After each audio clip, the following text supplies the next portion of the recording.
We got an election coming up in Rhode Island, federal election for president next year and everything else.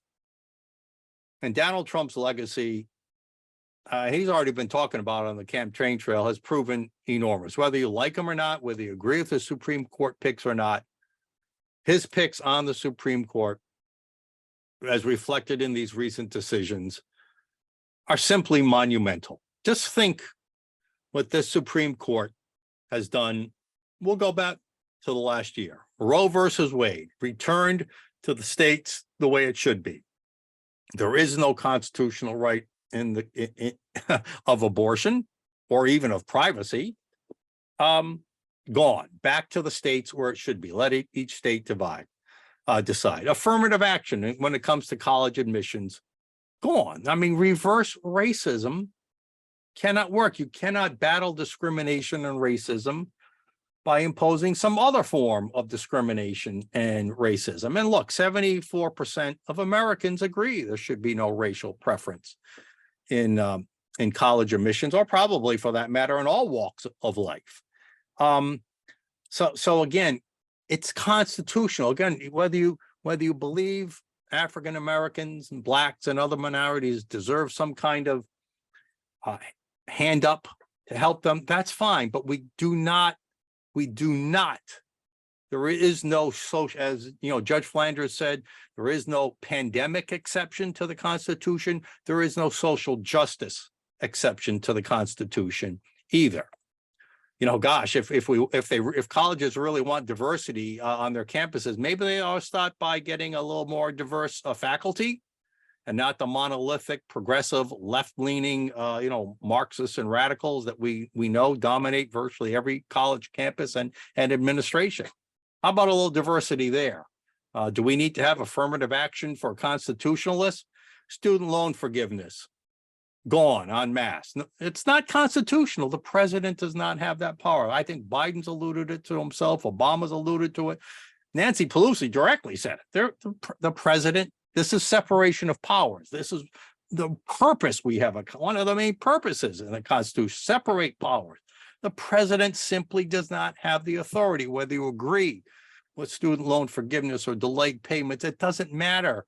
The president does not have that authority. That authority resides in Congress. And it was a political ploy. We should not let any president, Republican, Democrat, or otherwise, get it. This was a political ploy before the 2022 elections to get more votes from young people. And they did. They got a lot more votes from young, knowing it was unconstitutional, perpetuating it. They're trying to carry this issue forward into the 24 election. It was an overt, cynical political ploy. It's clearly unconstitutional.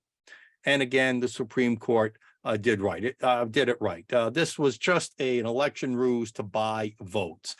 Constitutional carry was secured last year in the Bruen case, I think, was it out of New York or wherever. I mean, the Second Amendment was upheld.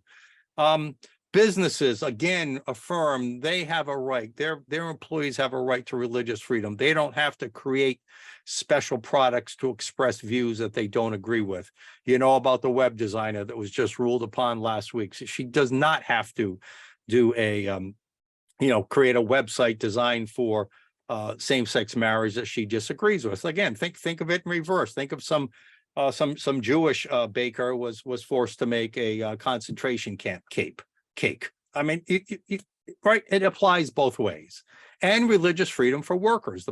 We didn't hear much about this one, but a postal worker, with everybody delivering 7 days a week now, pretty much forced by Amazon, the U.S. Postal Service wanted to force workers to work on Sundays. This guy said, look, I'm a fundamentalist Christian. I don't believe in working on Sundays.